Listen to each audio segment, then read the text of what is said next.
La provincia de Colón es la segunda más poblada del país después de la ciudad de Panamá.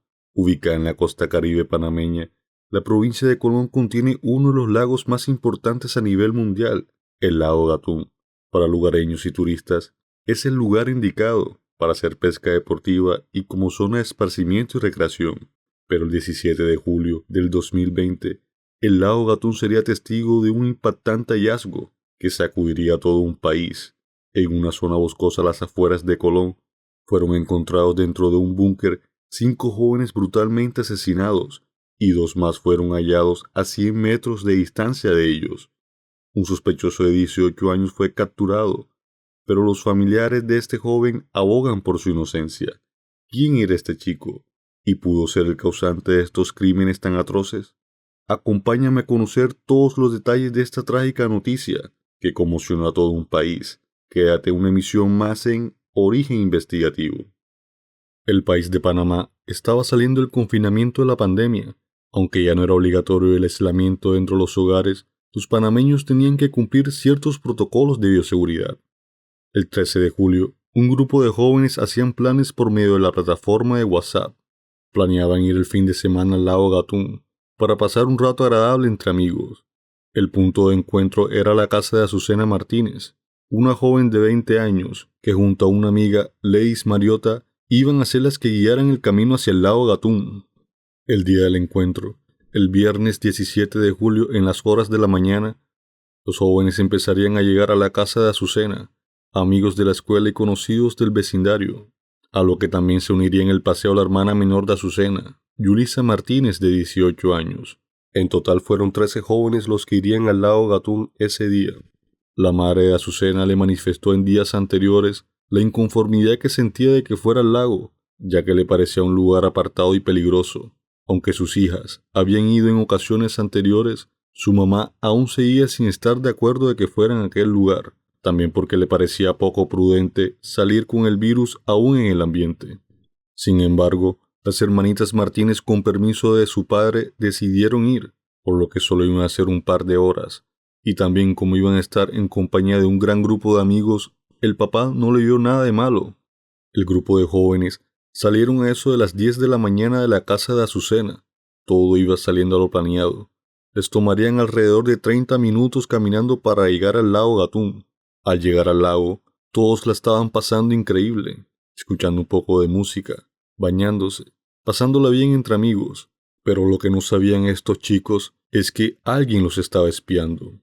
En las horas de la tarde, 6 chicos con traje de baño llegaron descalzos a la estación de servicio de Terpel en Espinar. A escasos metros se encontraba un punto de control de la policía. Los oficiales, al ver el nerviosismo de los jóvenes, los calmaron y les preguntaron qué había sucedido. Los jóvenes comentan que se estaban bañando a gusto en el lago Gatún cuando de pronto escucharon varios estruendos. En ese momento, todos los que se encontraban en el lago habían quedado enmudecidos. En la orilla del lago se encontraban 2 hombres que portaban armas de fuego. Uno de ellos cargaba una pistola y tenía el rostro cubierto con un pañuelo con los colores de la bandera de Estados Unidos. El otro hombre cargaba un machete en su mano. Él no tenía el rostro cubierto.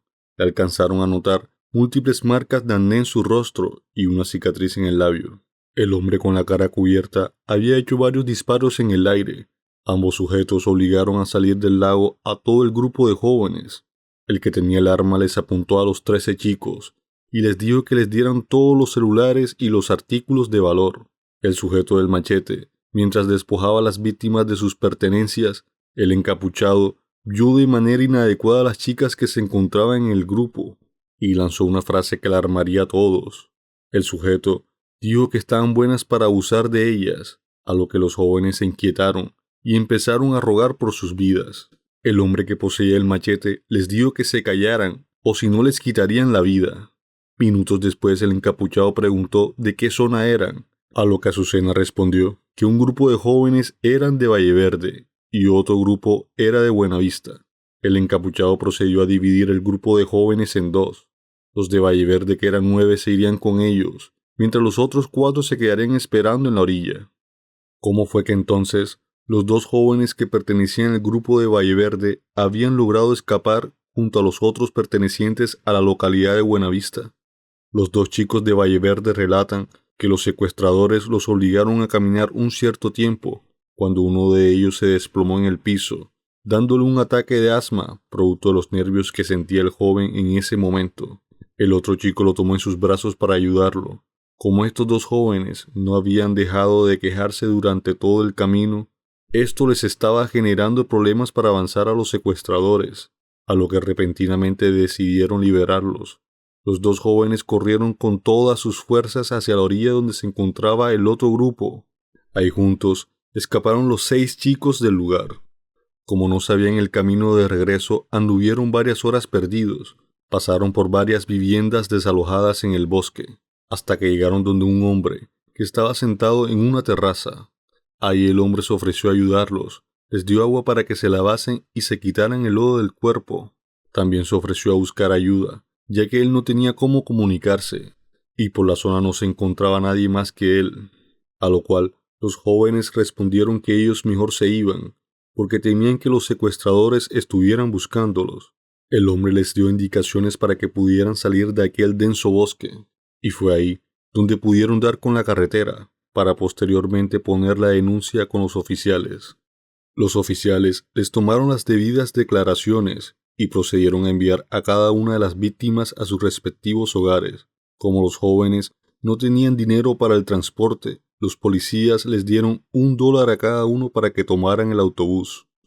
Betsaida Daley, la mamá de las hermanas Martínez, después de llegar del trabajo a eso de las 4 de la tarde, vio que sus hijas aún no habían llegado. Las horas pasaban y la preocupación se hacía cada vez mayor, ya que sus hijas siempre solían llegar temprano a casa, y si tardaban por algún motivo, solían llamar a sus padres para que no se preocuparan, a lo cual eso no estaba sucediendo. Las constantes llamadas de su madre se iban a buzón de voz. En las horas de la noche, toda la familia se preparaba para buscarlas. Betsaida Daley, junto a otras madres, fueron donde la policía a poner la denuncia de la desaparición de sus hijos y preguntar si sabían algo de ellos, pero nadie le daba respuesta alguna. Mientras tanto, Julio Enrique Martínez, padre de las hermanas Martínez, junto a familiares y vecinos de los jóvenes desaparecidos, fueron al lago Gatún, pero producto de la oscuridad y la fuerte lluvia que hacía en ese momento, no pudieron hallar rastro de ellos. No fue hasta el otro día, en horas de la madrugada, alrededor de las 4 de la mañana, 2 oficiales, el cabo Fidencio Martínez y el agente Marc Rangel, junto a cuerpos policiales, encontraron la ropa y los artículos que los jóvenes habían usado el día anterior. A escasa distancia, dieron hallazgo a la escalofriante escena de 2 cuerpos sin vidas. Yacían en el suelo con varios impactos de bala en la cabeza y en la espalda. Estos eran los cuerpos de las hermanas Azucena y Yulisa Martínez. Impactados por la escena, otro escuadrón de búsqueda, junto a perros de rastreo, dieron hallazgo a un búnker, ubicado en un rango de 100 metros de distancia de donde fueron halladas las hermanas Martínez, un búnker abandonado, perteneciente a los norteamericanos en la Segunda Guerra Mundial. Los oficiales entraron en el búnker, dando hallazgo a 5 jóvenes asesinados, de la misma forma que las hermanas Martínez, por impactos de bala en la cabeza. Los jóvenes fallecidos de este lamentable hecho fueron 3 hombres: Santiago Carvajal, de 17 años, Vladimir Garay, de 18, y Edgar Jiménez, de 22 años, y 4 mujeres, las hermanas Lady Mabel Mariota, de 15 años, y Yeleni Mariota, de 16 años, y las hermanas Azucena Martínez, de 20 años, y Yulisa Martínez, de 18. El país de Panamá se pondría de luto por este lamentable suceso. La policía prometió dar con el paradero de los responsables de este atroz crimen lo más rápido posible. Tras conocer los relatos de los sobrevivientes y familiares, se descartó una supuesta represalia por ajustes de cuentas relacionados con droga. Todos los jóvenes eran personas sin ningún prontuario delictivo. Algunos estudiaban en la misma escuela, otros se conocían desde la infancia, por lo que vivían en el mismo barrio. Edgar Jiménez Cuadro era un joven estudiante de contabilidad. Recientemente había llegado al corregimiento de Valleverde, junto a su madre y hermano. Al poco tiempo conoció a Azucena y se hicieron novios. Solían ir a la misma iglesia juntos en Valleverde. Su mamá lo recuerda como un hijo amoroso, de hogar, un hombre estudioso cuyo deseo era comprarle en un futuro una casa propia a su madre. Vladimir Garay. La madre lo recuerda como un hijo respetuoso, amable y muy noble. Vladimir Garay le decía a su mamá que la iba a sacar adelante junto a sus hermanitos. Era un apasionado a la literatura. Quería ser profesor de geografía, pero su mayor sueño era convertirse en algún día presidente de Panamá. Las hermanitas Azucena y Yulisa Martínez fueron las niñas de los ojos de la familia Martínez. Sus padres la recuerdan como dos hermanas inseparables. Las dos estudiaron juntas en el Colegio Benigno Jiménez Garay. También participaron en la misma banda de música. Eran dos chicas muy sociables. Si alguien necesitaba ayuda, siempre estaban dispuestas a colaborar de la mejor manera. Azucena estaba estudiando inglés. Llevaba un año en la Universidad Centro Regional de Colón. Su mayor sueño era convertirse en aeromoza. Su hermana, Yulisa Martínez, aún estaba en el colegio, hacia quinto de bachillerato. Yulisa quería estudiar la carrera de periodismo. Santiago Carvajal era de nacionalidad colombiana. Había llegado al país de Panamá a la edad de 7 años. Era el novio de Yeleni Mariota, por producto, a diversos factores desconocidos de su inestable relación con sus padres. Santiago Carvajal vivía en casa de un amigo. Melissa Varela había adoptado a Santiago Carvajal como uno de sus hijos. Relata que era un muchacho trabajador y muy servicial. Trabajaba en un taller de mecánica cerca de donde vivía. El sueño de Santiago era montar su propio taller de mecánica en un futuro. Las hermanitas Yeleni y Lady Mariota, sus familiares la describen como unas niñas extrovertidas, con un carisma inigualable.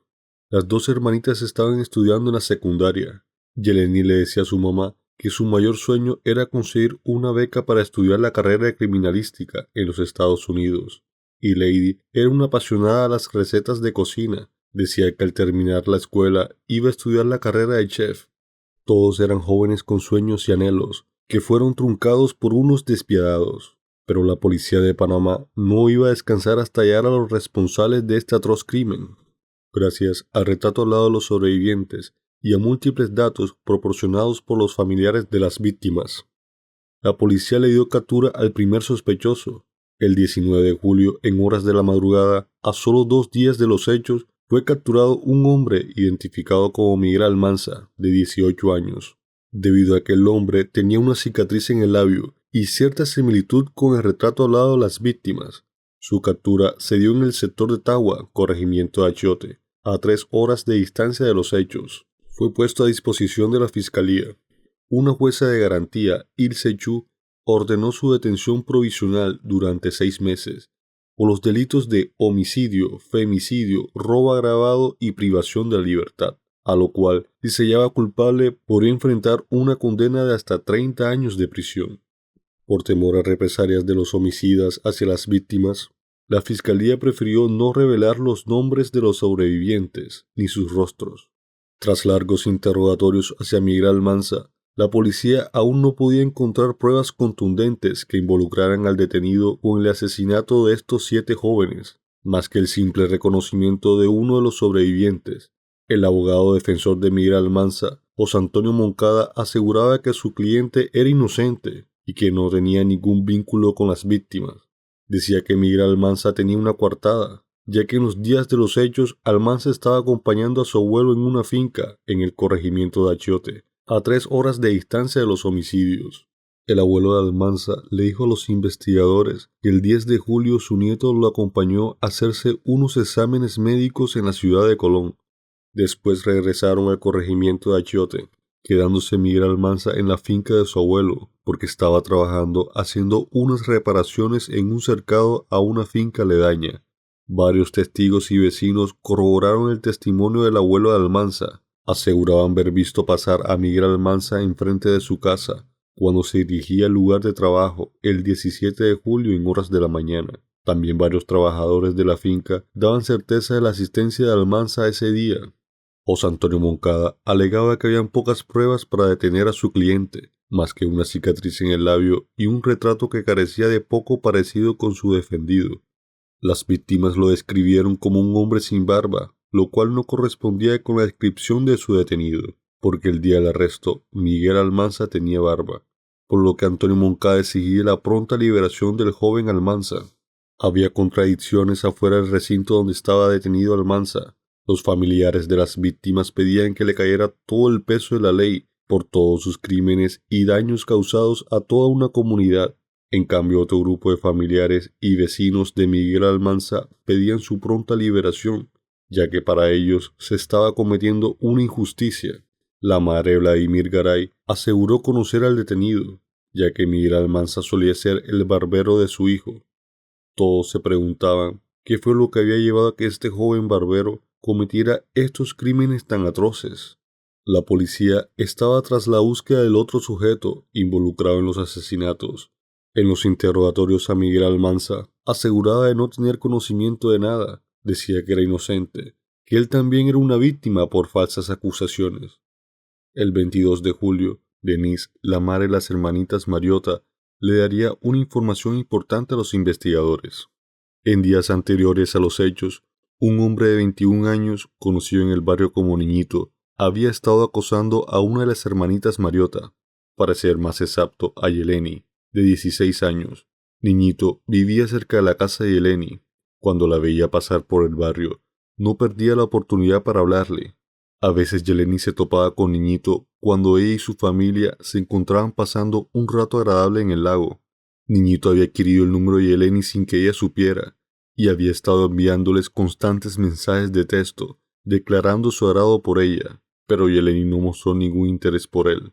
El novio de Yeleni, Santiago Carvajal, en esos días estaba quedando a dormir en su casa, por frecuentes discusiones que tenía Santiago con su padre, a lo que esto a Niñito le generó enojo y decepción, enviándole en días posteriores mensajes amenazantes, diciéndole que ella iba a ser de él como fuera. En otra ocasión le escribió que si la veía con alguien más por el barrio la mataría. Los oficiales se pondrían a indagar más sobre este tal Niñito, y si era este el hombre que estaban buscando. El 21 de julio, Niñito publicó una imagen en redes sociales de un hombre parecido al Guasón, con una herida en la cabeza con una frase que decía: "Se sufre, pero no se llora corazón". Una frase conocida popularmente en la serie de televisión El Capo, haciendo alusión que pasaba por algún tipo de duelo o despecho. El día de los hechos, testigos dijeron haber visto a este tal Niñito en compañía de otro sujeto, camino al lago Gatún en horas de la mañana. Los verdaderos nombres de estas personas eran Giancarlos Hernández Fuentes, alias Niñito, y el hombre que lo acompañaba ese día era Reinaldo Cuara Macbín, conocido en el barrio como Reycito. El 2 de agosto llegó un hombre en compañía de su madre a las instalaciones de la policía en Colón. Se trataba del hermano de Niñito, que junto a su mamá, la señora Vidalina Fuentes Beltrán, le dijeron a los oficiales que Niñito les había confesado la noche anterior estar involucrado en los asesinatos de los 7 jóvenes. El hombre decía que su hermano había estado pasando múltiples días sin poder dormir, por temor a frecuentes amenazas que le hacía Reycito. Tras la sorpresiva declaración, un escuadrón fuertemente armado de la policía se alistaba para darles captura a estos 2 sujetos. El 3 de agosto en horas de la tarde fue capturado Giancarlos Hernández Fuentes, alias Niñito. Fue trasladado a las instalaciones de la policía de Colón, mientras el otro cómplice estaba prófugo. Al día siguiente, tras múltiples allanamientos en una locación de Puerto Escondido, se dio captura a Reinaldo Cuara Macbín, de la edad de 25 años. Fue apresado a eso de las 10 de la mañana. Reinaldo Cuara Macbín, alias Reycito, tenía un largo prontuario delictivo. En los años 2015 y 2018 fue capturado por 2 casos de tentativa de homicidio. En los interrogatorios de Giancarlos y de Reinaldo cuentan con detalles lo sucedido a los 7 jóvenes. El 17 de julio en las horas de la mañana, Niñito estaba en casa de un amigo, conocido en el barrio como el Chino. Estaban fumando cuando momentos después llegó Reycito. Niñito invitó al Chino y a Reycito a ir al lago Gatún a echarse un fresh, como decían ellos, refiriéndose a darse un baño en el lago, pero el Chino dijo que iba a estar ocupado con unos arreglos en su casa. Reycito por su parte aceptó. Después de irse de la casa del Chino, Niñito le comentó a Reycito que en el lago iban a ir un grupo de jóvenes y unas chicas que le gustaban. Reycito propuso hacerles un robo y de paso quedarse con unas de las chicas para cometer sus más oscuros deseos, a lo que Niñito aceptó. Después de haberles robado a los 7 jóvenes, los obligaron a caminar cierto tiempo por el bosque. En un tramo del camino, Reycito le dijo a Niñito que se quedara en un sitio con las hermanas Martínez, mientras él seguía con el resto de los jóvenes selva adentro. Reycito caminó alrededor de 100 metros cuando divisó el búnker. Obligó a los 5 jóvenes a que entraran. Después ordenó al grupo de jóvenes que se colocaran uno al lado del otro, y sin mediar palabras les disparó en la cabeza a los 5. Niñito escuchaba las múltiples detonaciones junto a las hermanas Martínez, que se abrazaban del miedo que sentían en ese momento. Cuando a los pocos minutos aparece Reycito, con una sonrisa en el rostro diciendo, «Me eché a los 5», a lo cual Niñito comenta a los investigadores que él nunca pensó que Reinaldo los mataría, pensó que los amarraría con una cinta, a lo que esto Niñito le reclamó a Reycito, y Reycito le contestó con furia, «¿Te acobardas o qué?». Reycito no le dio importancia a los reclamos que le hacía su compañero, y procedió a tocar a una de las hermanas Martínez, a lo que ella se defendió y empezaron a forcejear. Niñito relata que empujó a Reycito, a lo que esto las hermanas Martínez empezaron a correr. No habían dado ni 5 metros cuando Reycito les disparó a las 2, propinándoles impactos de bala en la espalda y en la cabeza. Después de haberle quitado la vida a las hermanas Martínez, Reycito le apuntó a Niñito y apretó el gatillo, pero éste se había quedado sin balas, a lo que esto dijo, «Te salvaste porque me quedé sin balas, pero más vale que te quedes callado si no quieres que te mate a ti y a tu familia». Niñito comenta a los investigadores que en ese momento estaba en shock. Ambos delincuentes negaron la vinculación de Miguel Almanza. El abogado de Almanza, tras conocer la confesión de los criminales, exigió la pronta liberación de su defendido, a lo que Miguel Almanza fue puesto en libertad el 8 de agosto, tras pasar 19 días tras las rejas. Un juez lo dejó en libertad, pero con ciertas restricciones. Hasta que se llevara el cierre del caso, no podría salir del país, tampoco volver a la casa de los padres en Valleverde, por lo que tendría que vivir con su abuelo en el corregimiento de Achote, hasta que un juez lo desvinculara completamente de este nefasto crimen. Hubieron muchas marchas pidiendo justicia para los 7 jóvenes. Los familiares de las víctimas pedían la máxima pena para Giancarlos y Reinaldo. También se pedía justicia para el joven Almanza, que se le desvinculara por completo de este caso. No fue hasta el 9 de octubre que un juez ordenó la completa liberación de Miguel Almanza, desvinculándolo de toda culpabilidad. Se hacía justicia para la primera víctima, pero aún faltaba justicia para los 7 jóvenes asesinados. No fue hasta el 29 de diciembre del 2021, a un año después de los hechos, vendría la sentencia definitiva para Reinaldo Cuara Macbín y Giancarlos Hernández Fuentes. El Tribunal de Juicio de la provincia de Colón dio su veredicto final, hallando culpable a Reinaldo Cuara Macbín por los delitos de homicidio, femicidio, robo agravado y secuestro. Fue sentenciado a la pena máxima del país, 50 años de prisión.